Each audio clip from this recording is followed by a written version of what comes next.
here for today is to hear from Agnes and Issei, representatives of Team 1 of our collab. How might we leverage AI to understand, identify, and mitigate newsroom biases? It's a very important topic, and I'm really looking forward to hear from the two of them. They will tell you a bit more about their project, the way they worked, and the experience they've been running with their amazing international team. So at this point, is my pleasure to get off the presentation and really leave the floor to Agnes and Issei. Thanks so much for being here. I'm really excited about the next 60 minutes together. Thank you, Matthias. So are we. We are really thrilled to be sharing with you what over the past 6 months has evolved to become the IO project, a global learning experiment where, as a global industry, we're trying to come together to explore how we can leverage AI to create more inclusive journalism. My name is Agnes Stenbom, and I am the responsible data and AI specialist at the Nordic media group Schibsted. I'm also an industrial PhD researcher at the Royal Institute of Technology here in Stockholm. I have a dual role where I research responsible use of AI in media settings and strive to implement them in practice in my own organization and my industry. I'm very happy to be sharing the work of the IO project together with my team member Issei Mori from Nikkei. Thank you, Agnes. Hi, everyone. My name is Issei Mori, and I work for the Japanese news media Nikkei as a student intern. So we'll be sharing our project and experience with you today. Right. So when doing so, I think it might be wise to start by sharing our motivation for engaging in this particular challenge. So in recent years, the potential harm of AI in media settings has been subject to much public debate. With racist facial recognition, rabbit holes of radicalization, and questionable use cases of automated journalism, many of the concerning reports, many of the critical reports have been justified. There are significant risks associated with implementing AI in news media. With increased algorithmic applications comes risks of cementing the current societal biases of our current world. With further use of large language models, creating content through inscrutable processes comes risks associated with the credibility and trustworthiness of news media. With personalized news feeds comes challenges associated to the idea of creating an informed and united public. But what happens to the innovation power of our industry if this is the only narrative? When coming together as a team through the JournalismAI Collab, we wanted to explore what AI can do for us, not to us. In a world where news media and accessible information is critical, we were all eager to explore how we can use these new tools, new technologies, to further serve our audiences and societies. We believe that there is great potential in using AI in the name of our publishing missions. And we were all eager to use our participation in the JournalismAI Collab to explore one particular part of it. A mission and challenge that all of us in the team share is to better serve diverse audiences. Failure to represent and report on different kinds of people, points of views, and lived realities that can feed the injustices of our current world. Failing to give all kinds of people a voice through the media can perpetuate the imbalances and injustices the year 2020 has taught us so desperately needs to change. If the moral argument isn't enough, we as publishers can also turn to the business case.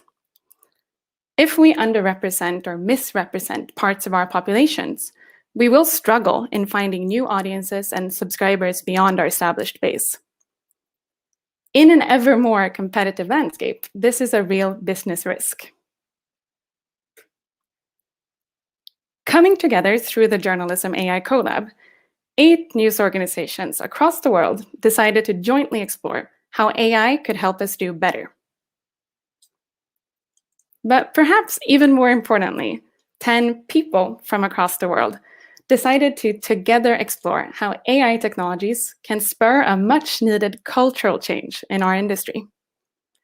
Together, we became Team IO. The name does represent our ambition to pair AI with journalism. But to us as a team, it also means something bigger.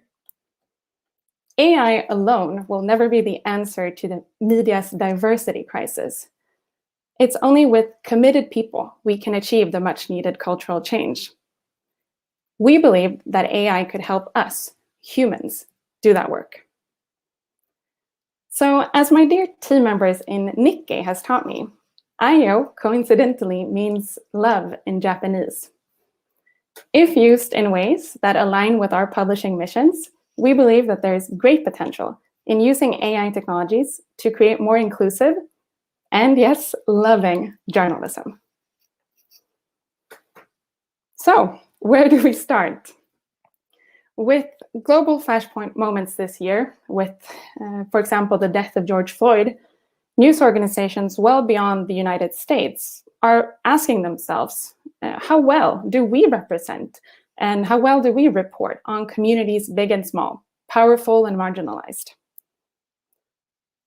In Team IO, we believe that our biases in the newsroom, will influence what level of diversity we'll achieve both in the organization and in our output.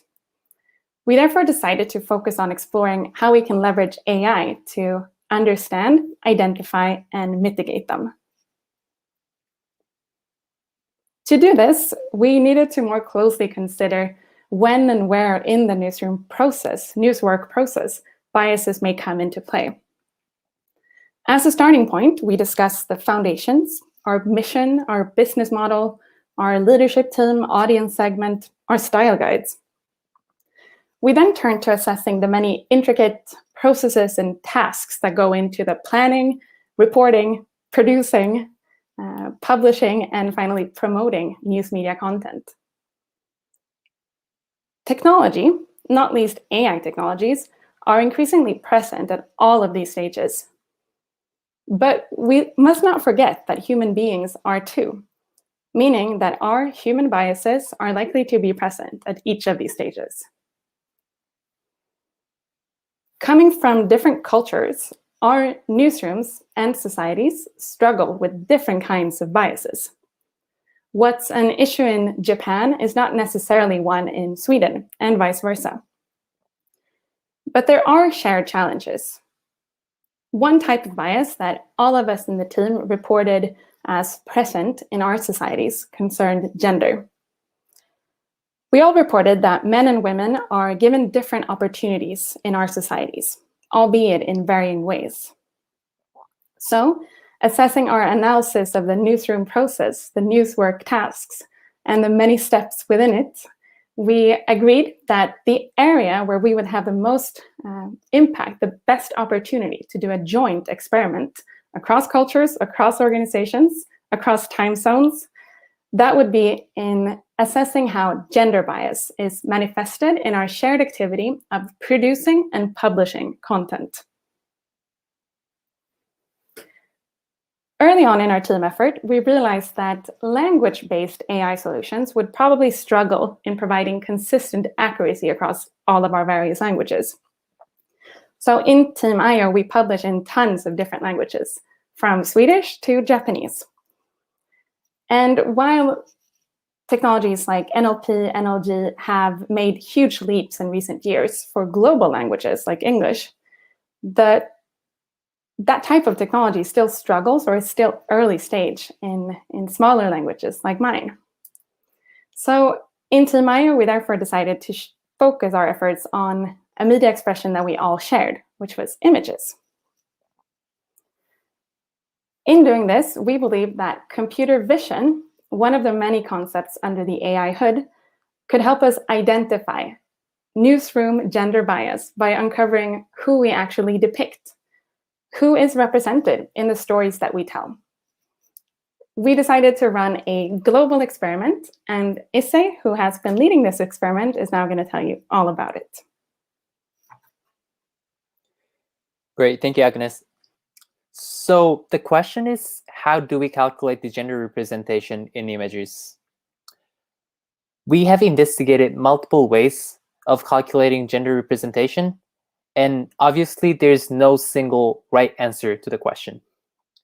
But following the results and discussion made in the previous work by, for example, Pew Research, we decided to evaluate each image by counting its ratio of female to male. So it's basically the percentage share of females represented in image. Then we can average these ratios for images published within a period of time to find out how much females are represented in images by the news media. So let me explain this with an example. So let's say a news media had only these 3 images in their articles published today. The first image has 1 man and one woman, so the ratio would be 50%. And similarly, the second image has 33%, and the third image has 100% female ratio.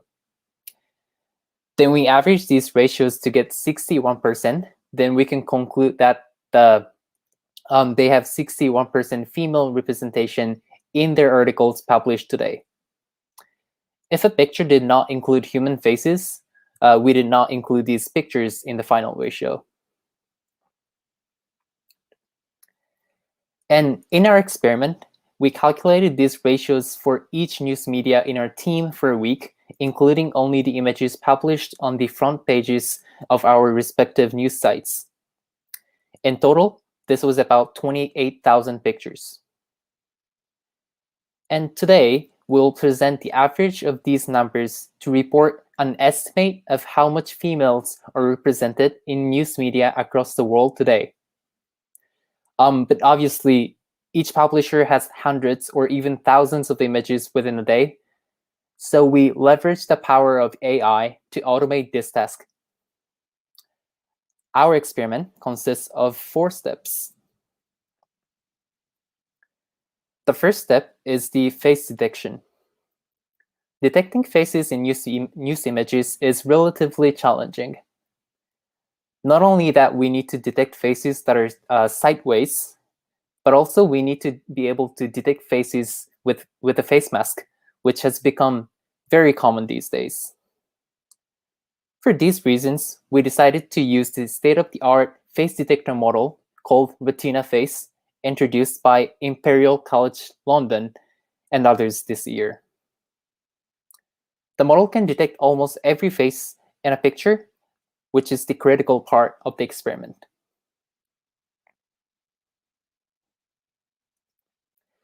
The next step we have is the gender classification.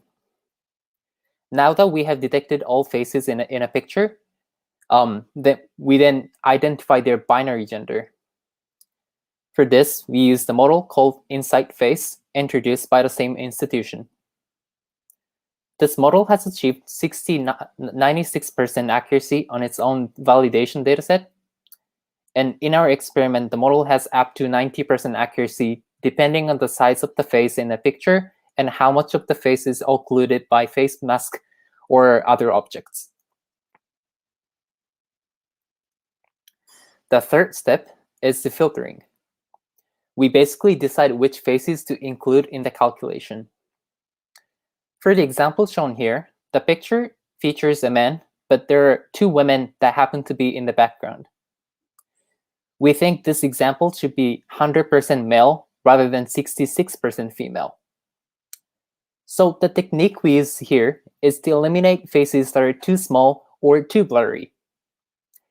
And for the minimum area of a face, we decided to eliminate any faces that are smaller than 1.3% of the entire picture based on our experimentation of the model on our dataset. So here is the our result of our experiment. In the AI analysis, males are represented in 77.1% of the images compared to 22.9% for women. Again, this is the global average of the news media from the world, including Japan, France, Scotland, England, Wales, Ireland, Sweden, Norway, Germany, and Argentina. Okay. So the final step of our experiment is the human review. From the beginning, we knew that any AI is not perfect. Specifically, our gender classification model has relatively low accuracy for the faces with a face mask. Moreover, the model struggles for child and elder faces. So we sampled 10% of the images in our experiment and manually calculate the ratio for these data to make sure the results are aligned. And based on the human assessment of the 10% sample, we have 27.2% female ratio instead of the 22.9% for the AI assessment of the total dataset. So we are happy that we made the human review and believe that the correct answer or correct number is somewhere around these two numbers. So we know that our AI isn't perfect. But the good news is that whenever the model, our model, identifies or guesses the gender for a given face image, it also outputs a value called confidence score, which basically says, I think this face is a man, but I'm only 60% sure, for example. So the point is that we could manually review the faces with lower confidence score to easily achieve higher accuracy with the least amount of effort.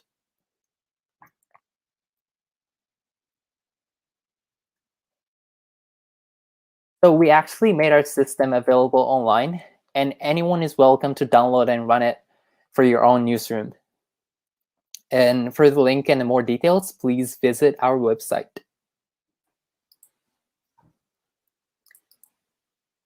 Right, so, but as a disclaimer though, our model does not provide 100% accurate results without any human review. Also, it does not take non-binary genders into account. This picture is one of the results from the Norwegian news media Schibsted, saying that one of the ferret is a man. So, sorry, Agnes, AI doesn't seem to like Norwegian men. But this is it for the computer vision experiment, and back to you, Agnes. I guess I should say thank you, but too bad for Norwegian men. Well, So while we all shared image use, and just like Issei just explained, not a very balanced such, some of us did also share the English language. 4 of the participating news organizations in Team IO decided to use our momentum to assess the gender representation in their textual content as well. For this, they were lucky to partner with the Discourse Lab at the Simon Fraser University and to use their tool, the Gender Gap Tracker.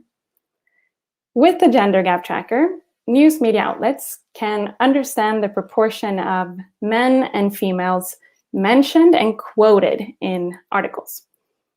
The trick here is that you get a quantified view of the discrepancy, potential discrepancy, that is. So from Team IO, Nikkei, Deutsche Welle, AFP, and Reach were given the opportunity to try this tool for 1 week of their content, leading to an analysis of 1,430 articles. What the participating organizations from the IO project learned is perhaps not a big surprise. On average, women represented about 21% of the total people mentioned in articles, compared to around 73% for men. As for quoted sources, 22% were women. And of course, Issei already explained to you that AI is not perfect. There is also a little percentage of unknown genders, meaning that the AI could not determine if a name was male or female. What happened in the world that week and our own editorial priorities, of course, impacted these results. 1 week is a short amount of time. During the week of our analysis, many of the focus points of international news stories were men. Donald Trump refused to concede, sorry, Freudian slip. Abiy Ahmed led a military offensive in Tigray. Moderna and Pfizer CEOs announcing COVID vaccines. The predominantly male SpaceX crew docking with the International Space Station. And a virtual G20 leadership meeting showing pictures of 20 men and 2 women. What we write in the news reflects what's happening in society. But this is not the full story. Media has agency in deciding how we describe the world. The way we choose to talk about the world can be subject to bias, not least gender bias. One way of understanding if and how that manifests itself could be to look into the quotes that we're giving men and women and the length of those quotes. Are we giving men and women the same amount of airtime? According to our findings from using the gender gap tracker, the average quote length for males was 103 characters. This was 97 for women. The difference here is obviously very subtle, but when read together with the rest of our findings, we believe that these numbers illustrate a trend. In the future, and maybe even through some sort of JournalismAI Collab, we're eager to explore how NLP can help us with more detailed and more nuanced analysis of what and how we write. We're curious to explore how NLP can help uncover nuances in the way we write and talk about different groups in society. Going beyond gender bias, we're eager to explore how we're using verbs, pronouns, and adjectives for different groups in society. For example, we could analyze what adjectives are most frequently associated with any given minority. These are important insights for any newsroom looking to create more inclusive journalism. We have not explored topic modeling for this experiment, but we're very excited about the potential that toolbox could offer us in this space as well. We want to investigate when and where we talk about a given group of people. No matter what analysis we end up doing in the future, one thing is for sure. Insights generated from AI will only tell us part of the story. AI systems learn from data. They do not understand the world, only the information, data they are trained on. We need to make sure that if we use them for thorny topics, we pair their output with human skills, such as cultural understanding and an ability to look for nuances in the world. As shown in our experiments, AI is far from perfect, and I believe that a major task for our industry going forward will be to figure out smart ways to pair human and machine expertise.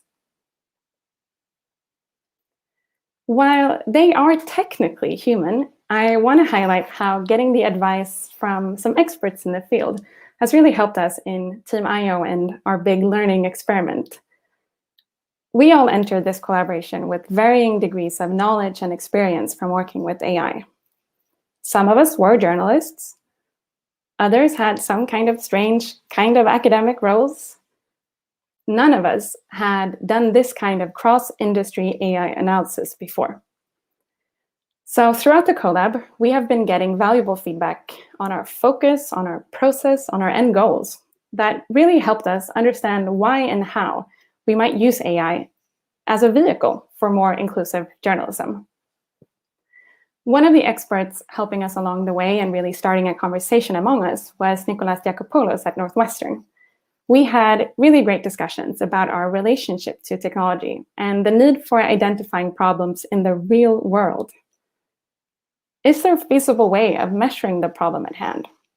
Is there data around to practically train a model on it? And what would be the actual effect on society if we did end up being able to change the problem, solve the problem? Any attempt to use AI must always consider its wider environment. Technology should never be an end in itself.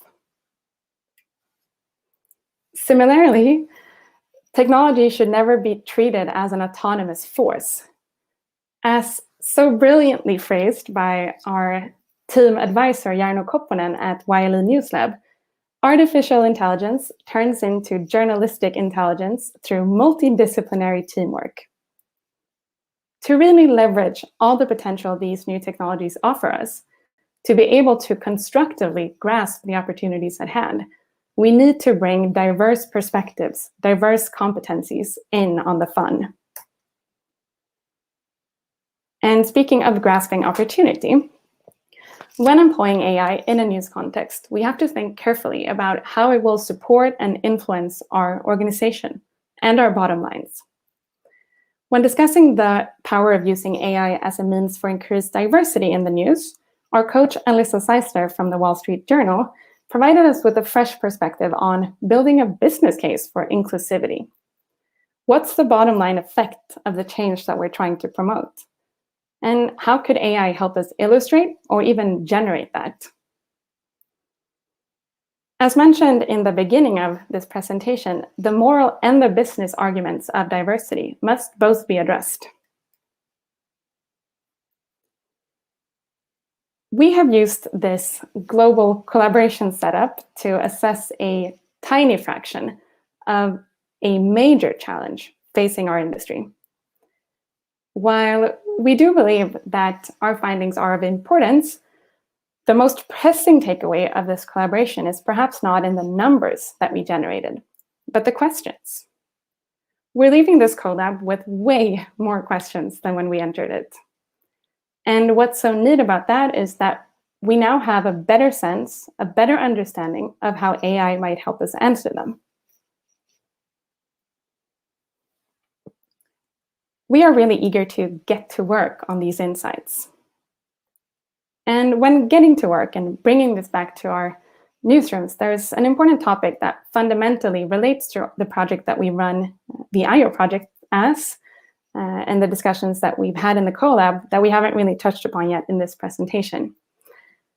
As pillars in the research community on responsible AI, like Joy Bolamvini and Timnit Gebru, have shown us through repeated examples, our human biases are encoded into AI systems and solutions, creating harmful cycles of cementing racial or gender or ethnic biases.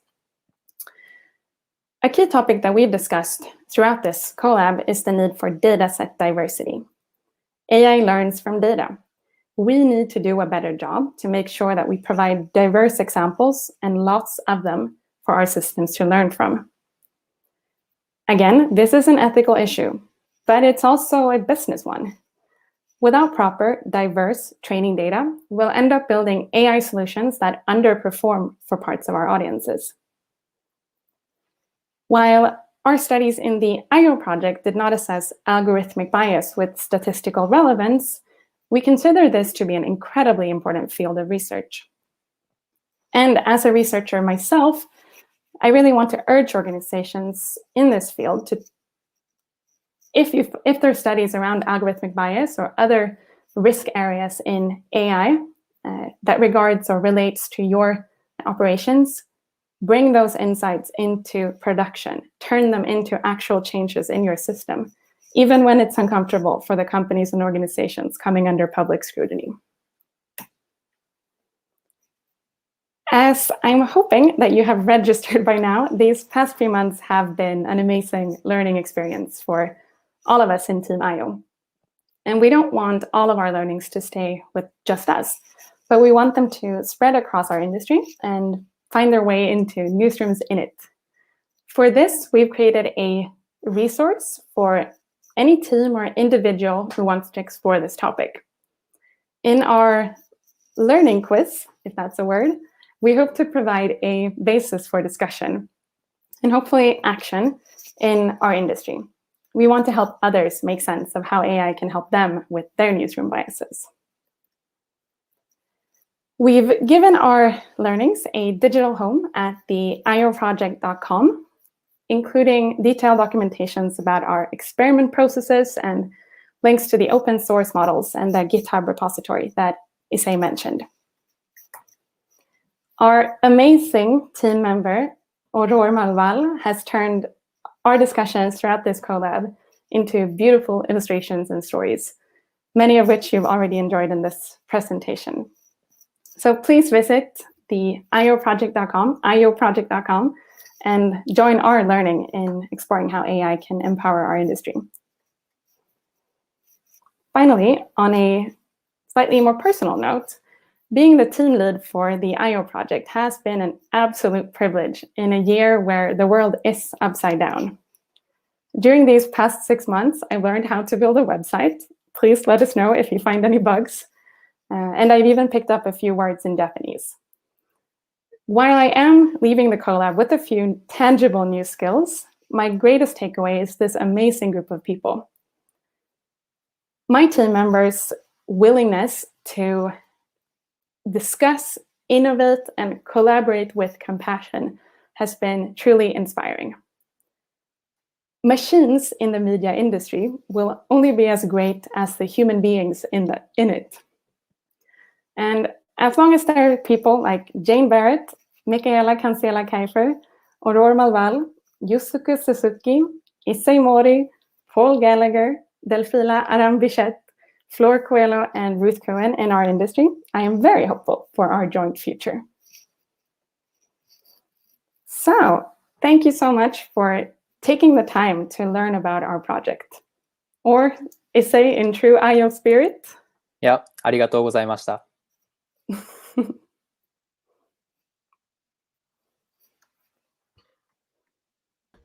Amazing. Thank you guys for the presentation. This was wonderful to have an opportunity to run through the findings of 6 months of work. This is really inspiring. So well done to the team for doing all of this together.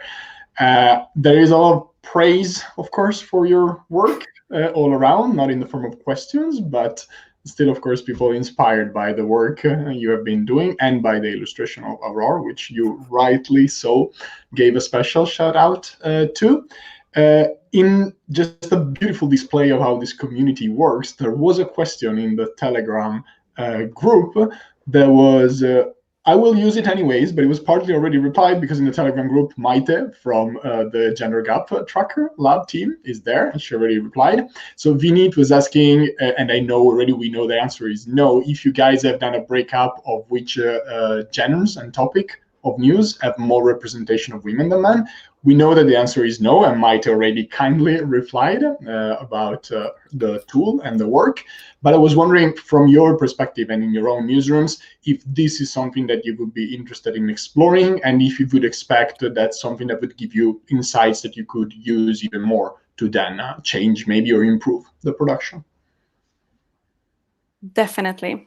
And doing a analysis split by topic, both for the text and the image experiment, was on our wish list, but we had to accept the practical limitations, being that we all run different CMSs, we all have quite diverse categories and ways of kind of separating content on our platforms. So it wasn't possible for us to do within the scope of this round of the IO project, but I won't promise anything, but I can say that it seems like most of us in the project are very eager to do this on a local level as well in our own brand.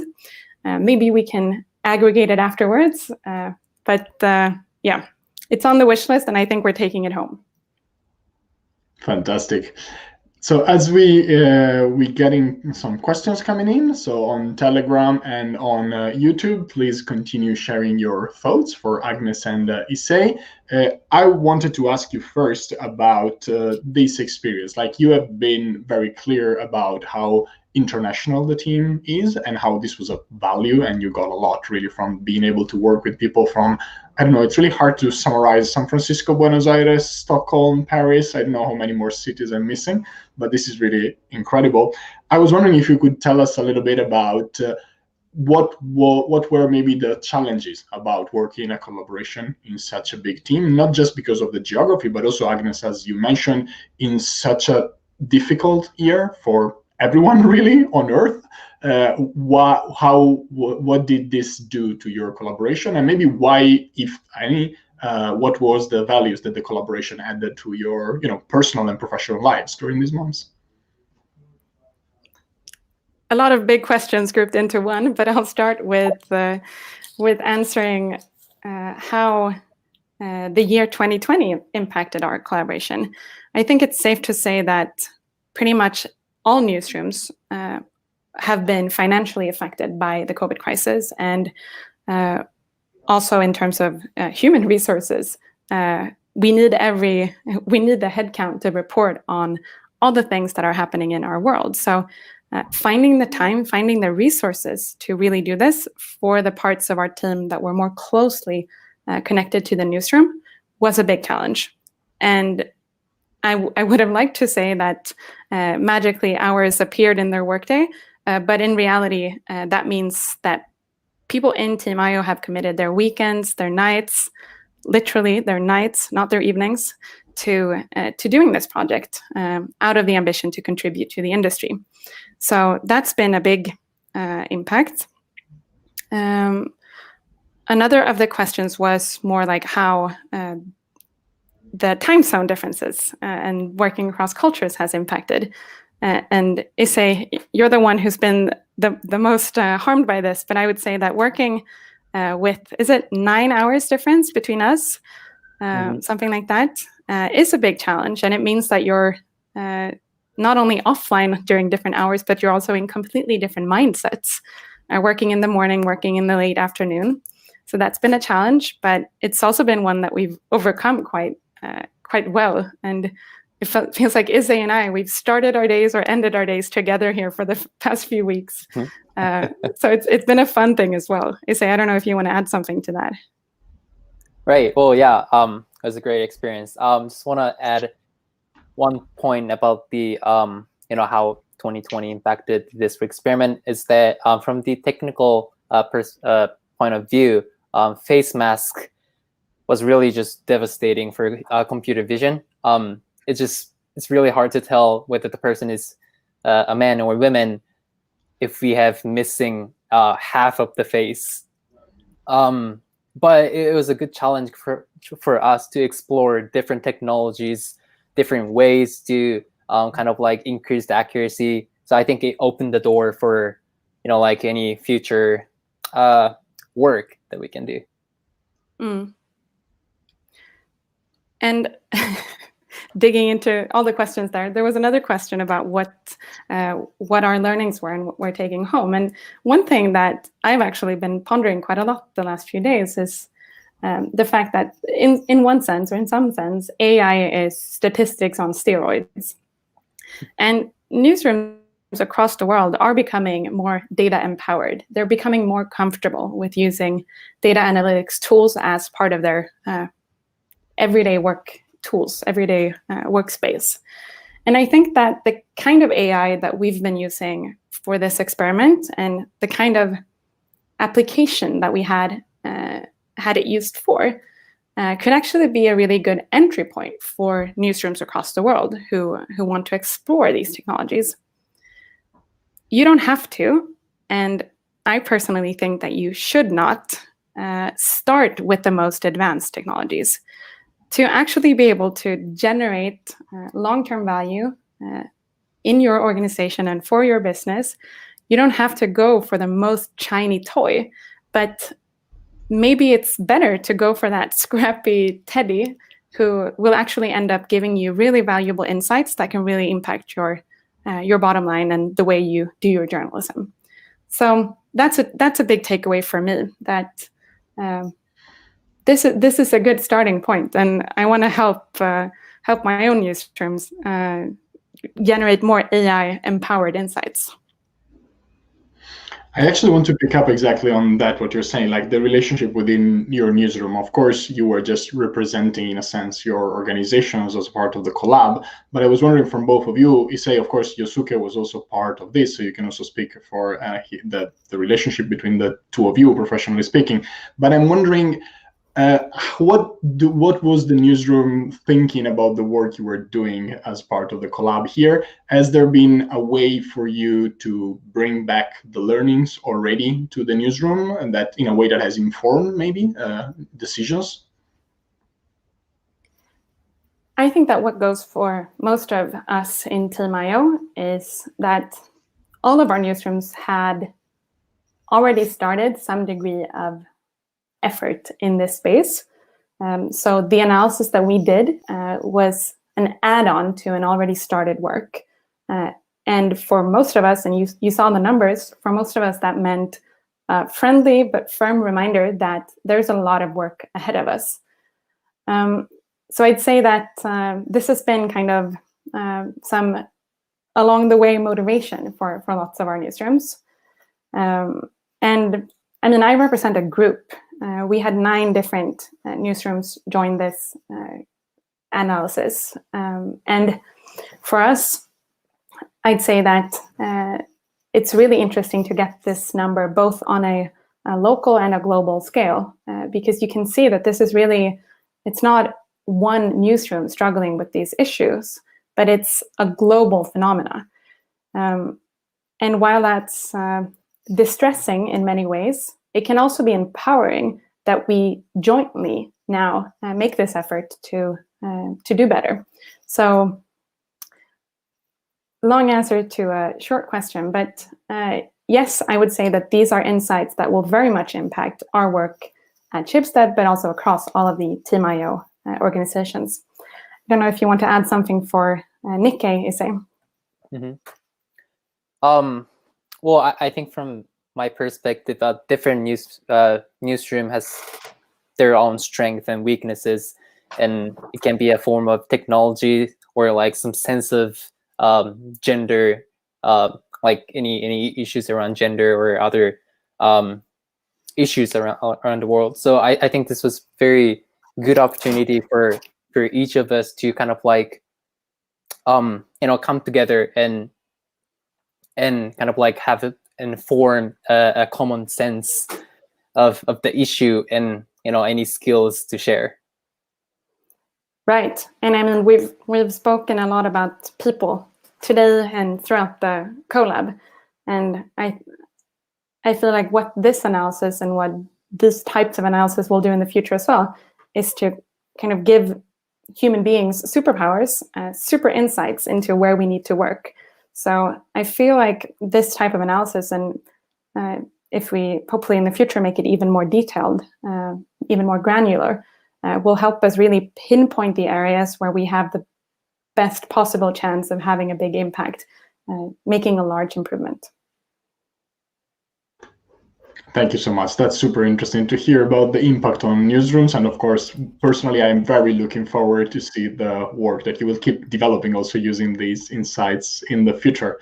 There are a few questions, and I'm going to pick up on one on YouTube, and I will show it on screen as well. And the name will probably look familiar to you because Nick Diakopoulos, who you mentioned already before, shared a talk with you, is asking, are there any discussions or concerns over the biases of the AI in helping to track media bias? For instance, if face detection is less accurate for different races.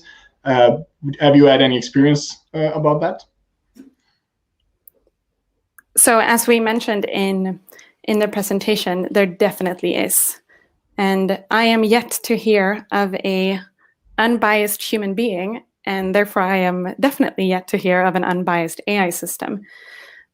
So yes, that has been a discussion in our team, and we've had some early on in our experiment and early on in our collaboration, we had a few efforts to try to add some more diversity to the data set that our models were trained on. We were using pre-trained models, which meant that doing that additional training was not completely uncomplicated. Issei, you might want to develop on that, but we definitely had an ambition to make our AI better. But what we ended up understanding is that within the time frame that we had and the type of collaboration that we were running, we would not be the people creating, adding to that research. But in hindsight, I feel like that should have been a bigger priority for us. So if we are to do more experiments like this in the future, I really want to figure out ways that we can contribute and not just accept that the tools are biased. But Issei, you might want to develop. Right. So I think what I found out is it's really, at the end, it's just a trade-off between accuracy and like being fair with the ethnicities or race. And what I mean is that at this point, we don't really have huge data sets of human faces with face masks, and that is fair for all human races, all ages, all gender. So I think the decision we made is to go for accuracy rather than kind of like not being able to detect the faces with face masks. So the previous work by Pew Research, their focus was on being fair, to build a kind of like equal accuracy model for every race. But the accuracy was then kind of like omitted, or like it wasn't as great as our model. So I think we just have to wait for the technology or the data set. We have to wait for it, or we become part of being that change. So that's a trade-off too. That's an interesting point you raised there. That sounds like the topic for an entire other conversation that we might be having as part of this festival. There's another question on Telegram which kind of picks up on the topic that we've been discussing now. Lynn basically was asking if, when you think about how you could take this project further, if there is a way you think also to analyze how different segments of the populations are depicted in your, or in general by news organizations. And I don't know, do you have anything that you are thinking about it, developing the project in that direction, or honestly in other directions as well? I think we would love to hear that too. That's a topic that we have discussed a lot in the team as well, not just who's depicted, but how we depict them. And on the website that we mentioned in the presentation, there's a documentation for each of these experiments, detailing all the different decisions that we made. So, for example, the trade-offs that Issei just talked about. But we also ended the image documentation by sharing some of the questions that's on our wish list, what we want to look into in the future, either as a community through a collaboration or individually in our newsrooms. And some of the questions that we post there is just as, was it Lynn asking how people are posing, where in the photo, are they in the background or in the front? What amount of people, or who is responsible for what share of images or faces in the news media? How many times do we depict Donald Trump compared to someone else? There's tons of issues that's on our wish list, and we'll see if we get to explore them collaboratively. Issei, maybe you have something to add. Well, not exactly. I think I totally agree with that. A world without face masks, maybe, would make your life easier. That'd be great. Well, it would be nice for multiple reasons. Yeah. I think that will make life better for Issei. Yeah, wear a mask right now, but let's look forward to a moment where we don't have to anymore. Good, that's fantastic. So I think we're approaching the end of the conversation. So I guess I just wanted, in a way, to step back for a second, Agnes, especially with you, because I know Issei joined the team after a little while. The project was started already. So I guess, Agnes, I was wondering if you could tell us a little bit about the process that led to the decision of focusing on this topic. And I think I remember also interesting conversations about how, when the general topic was picked, still people had a kind of different understanding of what the topic actually meant. So I was wondering if you could tell us a little bit about that moment in the collab process. So I'd say what originally put us together as a group was found in this shared sense of wanting to flip the logic of how AI is portrayed in our communities. So I think that for much of the technological community, there's a lot of optimism around AI, and you see all these great potential use cases. There's a positive focus. But for non-technologists who might just see AI as this big, scary phenomena, not a practical toolbox, there's kind of a negative ring to it. It might be about worry. It might be about automation as a potential threat to their jobs, which it probably isn't, but that's a different topic. But more of a negative ring. And most of us in the group, we came from non-technological roles. Lots of us were editors or on the strategy divisions. And I think we were all kind of sick of this narrative of AI being doom and gloom and a threat. And we wanted to flip that into seeing how can we use it for something that matters to us and something that matters to society. Not least because doing that would also help us show the value of these tools to our organizations. So I think that's where we started.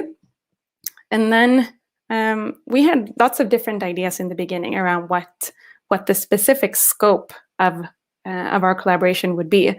Would we be developing a tool? Would we be using something open source? Would we even do anything practical with AI at all? There were those types of questions, but there were also questions regarding what kind of bias we wanted to look into.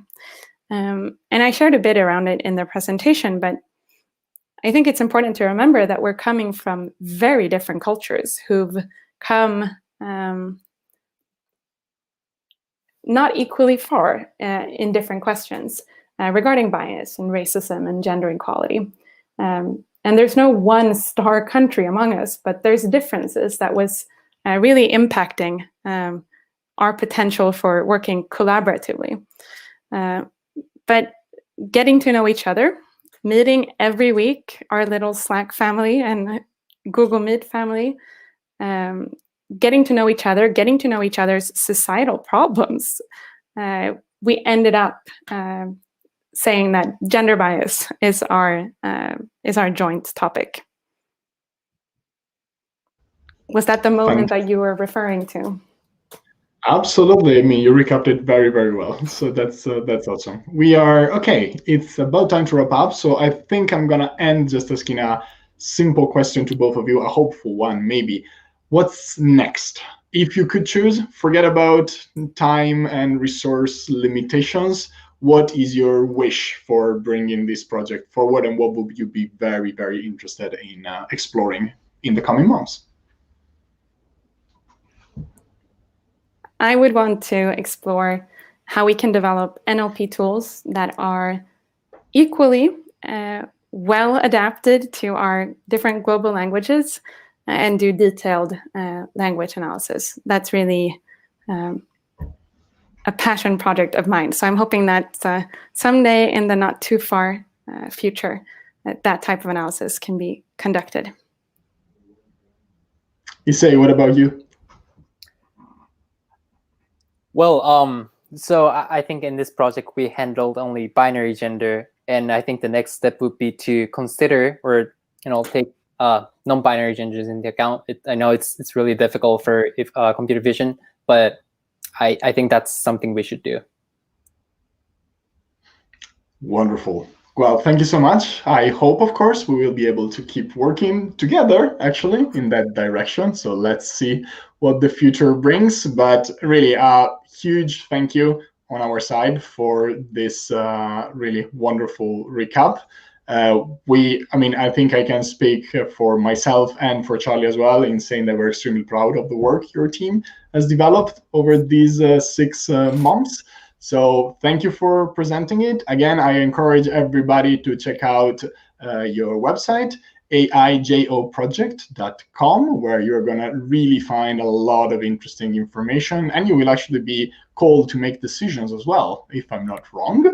So please check out the website, go to our blog as well, where the entire team together has drafted a summary of their experience, so really what this was for them working together over these months, as we did partly in this conversation in the last few minutes. So I'll wrap it up here. Big thank you to Agnes and Issei for the amazing presentation. And we are looking forward to see what you will be doing next.